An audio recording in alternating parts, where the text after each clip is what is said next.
Dans l'exemple des méthodes d'euthanasie, maintenant, il y a des méthodes d'euthanasie qui sont autorisées, d'autres qui sont interdites.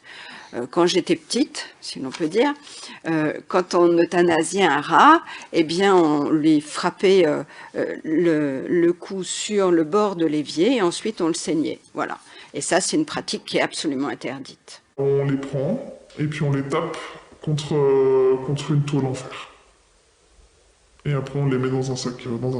On tape des lapros quasiment tous les jours. Des expérimentations, il y a une surveillance au quotidien, en fait, de tout ce qui se passe. J'avais même pas le temps d'enlever l'aiguille du dos qu'elle m'avait déjà pris le lapin pour le ramener dans sa cage. Et il avait encore la seringue plantée dans le dos. Des choses à cacher, j'ai trop, pour dire les choses clairement. Non, il n'y a pas de choses à cacher. Quand on parle de protection animale, de conditions animales, je pense qu'il vaut plus être dans la pédagogie que dans l'accusation et la dénonciation. Vous voyez un chercheur qui, comme vous le dites, est un petit peu hors des clous, eh bien, je ne crois pas que la meilleure solution soit de lui taper dessus en disant « tu fais mal ».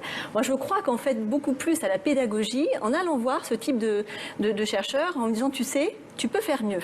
Tu peux faire mieux et je vais te donner les moyens de faire mieux. » C'est horrible, quoi. Personne disait rien. Puis bon, ils nous disaient tous, si t'es pas là pour le faire, il y en aura d'autres pour le faire à ta place. Hein. Surveillance par les personnels animaliers, par les vétérinaires. Donc, sortir des rails, c'est juste aujourd'hui impossible en expérimentation animale. On est prévenus parce qu'on sait le jour où il y aura les contrôles. Donc forcément, ils nous font astiquer partout.